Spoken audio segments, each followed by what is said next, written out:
Amis francophones, je vous salue in the name of the Lord Jesus Christ.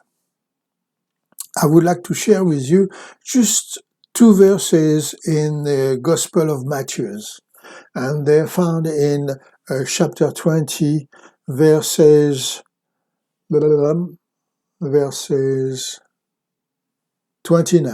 to verses 31. This is what we read. Lorsqu'ils sortirent de Jéricho, une grande foule suivit Jésus. Et voici, deux aveugles assis au bord du chemin entendirent que Jésus passait. Et ils crièrent, « Aie pitié de nous, Seigneur, fils de David !» Je ne vais pas aller plus loin parce que vous connaissez pour beaucoup l'histoire par cœur et vous savez pertinemment que Jésus va guérir ces deux aveugles et leur donner la vue. Ah, le Seigneur est tellement bon. C'était une belle journée ensoleillée. Pas un nuage dans le ciel bleu, juste une plaisante petite brise venue de la mer Méditerranée. Un jour choisi pour ces dames d'aller flâner le long des boutiques de la capitale et de faire leurs achats. Rien de mieux pour ces messieurs que de s'asseoir aux tables des cafés, de siroter un verre de vinaigre aigre doux ou une liqueur envoyée de la capitale romaine, et d'argumenter sur le prix de la nourriture sous l'occupation. Oh, rien de mieux à faire que de jeter les dés sur une table ou des osselets sur le sol et de jouer quelques drachmes.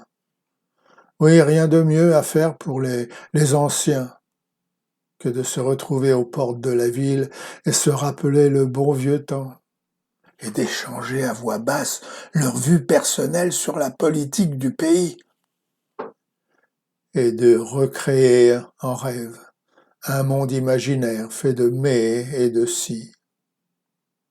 Les vendeurs continueraient de vendre, les barbiers de tailler les barbes, les bouchers de couper et de bouillir leur viande cachère, et les boulangers de confectionner leur pain sans levain.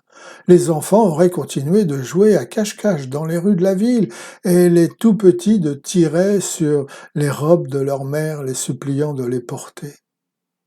Les mendiants auraient continué de tendre leurs mains pour mendier. Les marchands sur les trottoirs auraient continué de marchander leurs camelotes sans valeur aux touristes.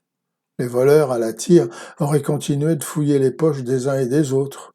Les soldats romains auraient continué de garder l'ordre et la discipline. Et les paresseux auraient continué de se prélasser au soleil.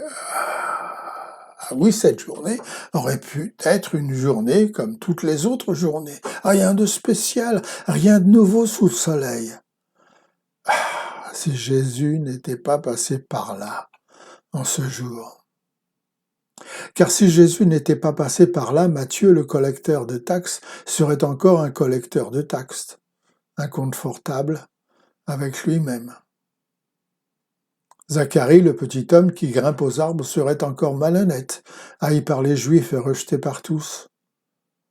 Le fils d'un nobleman serait encore gravement malade. Le serviteur du chef des armées romaines ne serait pas guéri. La fille de Jarius serait bel et bien morte. Un lépreux serait toujours impur. Et une femme serait toujours prisonnière d'un esprit mauvais. Et ici, dans notre histoire, ces deux aveugles n'auraient pas retrouvé la vue si Jésus n'était pas passé par là. Les gens coupables ressentiraient encore la peine de ne pas être pardonnés. Les pécheurs seraient toujours esclaves du péché, mais Jésus passa par là. Au fil des années, beaucoup de gens ont commencé à louer Dieu, et parmi eux, les plus grands des pécheurs que le monde ait jamais connus, simplement parce que Jésus traversa leur vie. Des plus riches aux plus pauvres, des plus jeunes aux plus vieux, du plus haut au plus bas, beaucoup furent radicalement transformés parce que Jésus traversa leur vie. Vous voyez, si Jésus n'avait pas traversé leur vie, ils seraient encore tyrannisés par l'égoïsme et l'orgueil. Ils seraient encore submergés par le découragement. La haine ferait toujours rage dans leur cœur. La vengeance dévorerait encore leur esprit. La jalousie s'épanouirait dans leur cœur comme un pissenlit dans un jardin. La vanité aurait continué à envahir et à étouffer leurs âmes. Le sentiment de culpabilité, la solitude, l'échec, le rejet, l'apathie, la résignation, l'indifférence seraient encore leur lot. Mais voilà, et voilà, Jésus traversa leur vie. Et croyez-moi, beaucoup d'hommes et de femmes de nos jours pleureraient encore sur leur misérable vie et seraient morts dans leur péché si Jésus n'était pas passé par là. Maintenant, si Christ avait été un peu égoïste, fanfaronnant ses qualités ou chantant ses propres louanges, il ne serait pas descendu du ciel et ne serait pas passé à côté de votre vie ni de la mienne. Mais au lieu de cela, il s'est humilié et nous a côtoyés sur le chemin de la vie. Être avec le Père et le Saint-Esprit, exister en totale indépendance, être éternel, omniprésent, omnipotent, omniscient, Jésus-Christ n'avait pas besoin de nous. Nous ne sommes pas pour lui et son Père indispensables. Une autre inondation, une autre catastrophe mondiale, un trou noir, un astéroïde en collision avec notre Terre et notre monde avec tous ses problèmes, ses difficultés, ses péchés aurait disparu pour toujours. Christ n'aurait pas eu besoin de descendre et de traverser nos vies. Mais volontairement, par amour et une compassion sans pareille. Pour quiconque, il est descendu parmi nous. Ouais. Il a quitté son trône et prenant la nature même du serviteur, il est devenu un simple homme, s'humiliant et acceptant de mourir sur une croix pour notre salut. Vous voyez, mes amis, c'est par un amour incommensurable que Jésus-Christ est descendu et a traversé nos vies, et cet amour l'a rendu accessible à toute personne.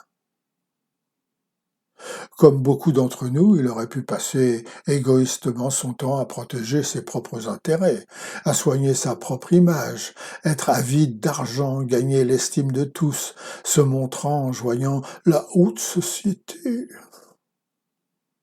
Mais non.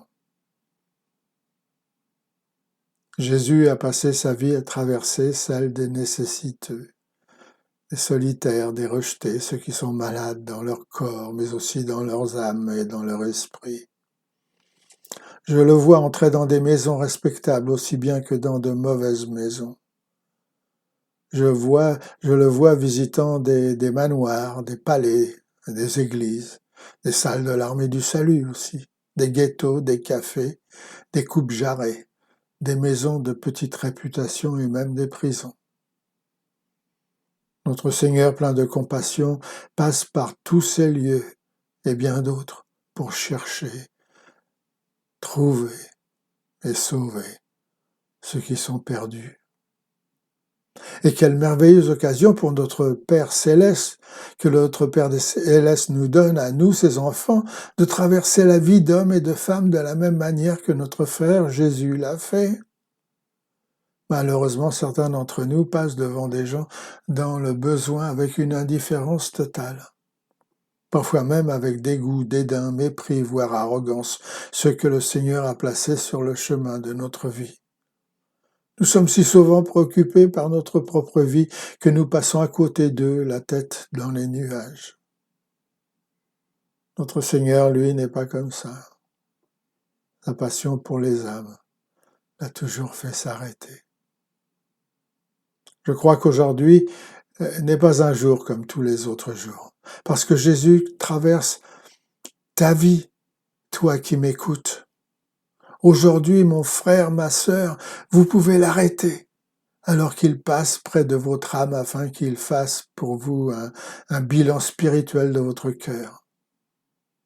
Bien sûr qu'il est occupé, bien sûr la foule le presse, bien sûr d'autres peuvent avoir de plus gros problèmes que vous, mais regardez-le, il passe devant vous. N'hésitez pas, arrêtez-le, vous verrez. Il s'inquiète de vous, vos difficultés, vos problèmes, votre lutte contre le péché dans votre vie, l'engagement de votre vie chrétienne. Bien sûr que tout cela l'intéresse. Quelle honte ce serait de le laisser passer à côté de vous et de ne pas l'invoquer, comme l'ont fait ces deux aveugles à haute voix. « Ah, Seigneur, Seigneur !» Quel gâchis ce serait de l'ignorer et de le voir se perdre dans la foule, peut-être pour toujours. L'une des grandes preuves de notre vie chrétienne est notre ressemblance à Jésus-Christ. Lorsque nous passons devant des gens au cours de notre vie, nous devons être aimants, bons, gentils, humbles, purs, généreux devant eux. En tant que chrétiens, nous devons être libres d'ambition personnelle et d'orgueil, afin d'être cette main secourable, pleine de compassion pour chaque âme humaine. Parce qu'aujourd'hui, dans ce monde, mes amis, nous sommes le Christ qui traverse la vie de tout être humain. Vous ne me croyez pas? Appelez-le et demandez-lui. Vous verrez que j'ai raison. Alors faites-lui confiance. Et avec lui, en avant, pour le salut des âmes. Alléluia.